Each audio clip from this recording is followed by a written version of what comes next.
that I do, and it's the most important thing for me, is number one, the most important tip that I can give you on how I do life is doing me. Doing, how do I say, my favorite word is do you boo. That is my favorite word or phrase. And what doing you boo means is filling your cup, making sure that you do things that absolutely blows your mind, what you enjoy, whether it is going for a run, whether it is having a glass of wine with your friends, or a cup of coffee, or a dessert.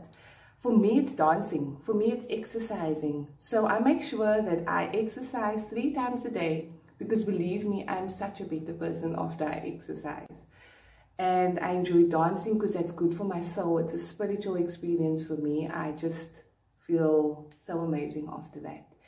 And so also, like, spending time with my friends. I love doing that, spending time with my family, making time for things that's important to me, and filling my cup, because as a woman and as a mom, I am a much better person, being happier. My kids see that, and they are inspired to be their personal best, and to do things that they love. And I'm always encouraging them to do the things that they love and enjoy, and so I'm trying to instill that into their lifestyle as well.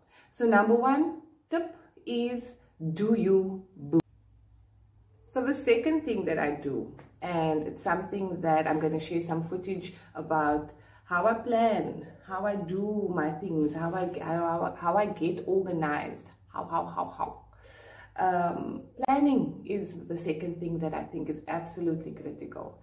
As a mom of 2, there is no way that I can't plan. I am naturally a person that enjoys going with it, going on the spur of the moment, making plans and just hoeing and just absolutely just winging it. That is my motto, has always been my motto and my way of doing things.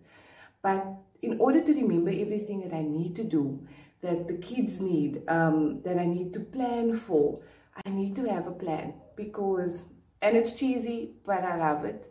And it's the honest truth. If you don't plan, you are going to fail. Failing to plan is planning to fail. It's as simple as that. So what I do on a quarterly basis, I have a whiteboard.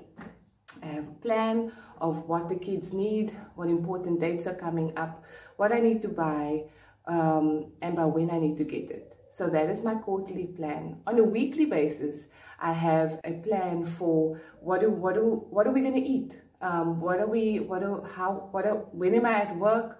What do the kids need for their lunches? So I have a plan for our eating, because that is also important, so that we're not grabbing anything on the go, and that we're not making unhealthy choices. So that is the second the second way that I plan on a weekly basis. Also with doing dance classes or doing exercise, I need to have at least 1 or 2 meals prepped. Or I need to have meals that will go super easy or go quite quickly. So I make sure that I at least plan 1 or 2 meals by cooking and preparing in advance, and basically just needing to add a starch or vegetable or adding to my meal, instead of having to start from scratch and having my kids wait for me to have supper. So you don't want to be that mom that gets to the school and it's bicycle day and you don't have a bicycle, or you needed to buy cupcakes for a specific event at the school and you didn't purchase it. Your kid is going to be disappointed. So don't do that. I would suggest that you have a plan, have a board, make sure that everything is organized, and it's a constant reminder for yourself to go to the shop, get what you need, budget for something if you need to, and voila.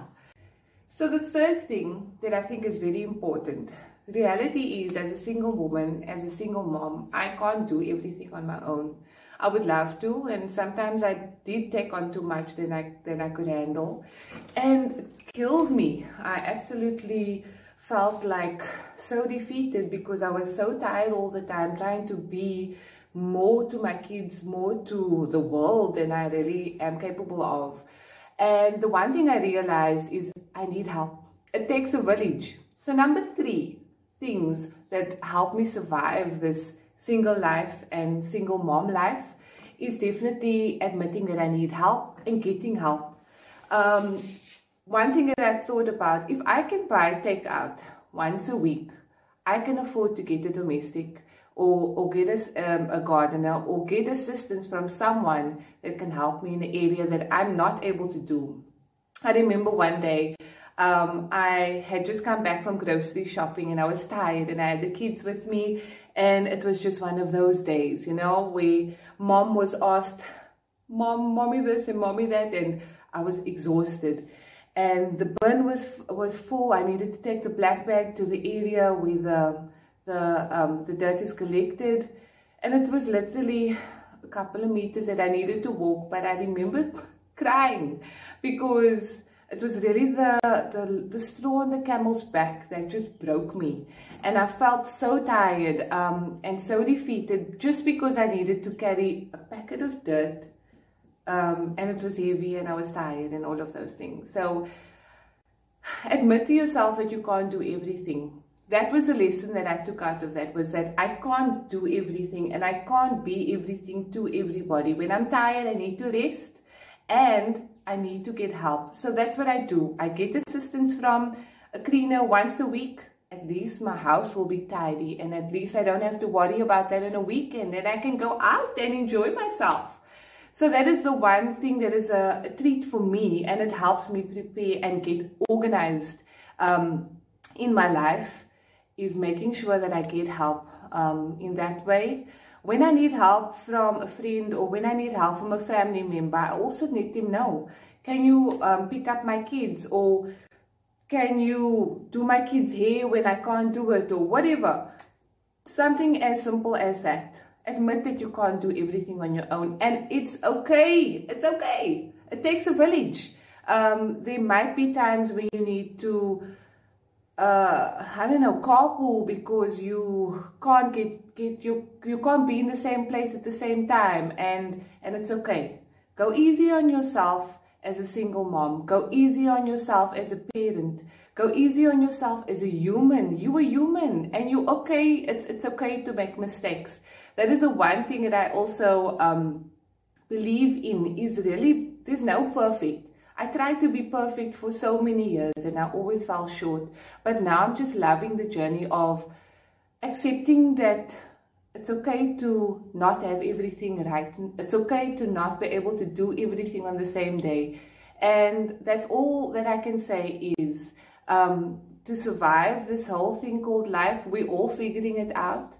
But you basically just need to do what you need to do to survive.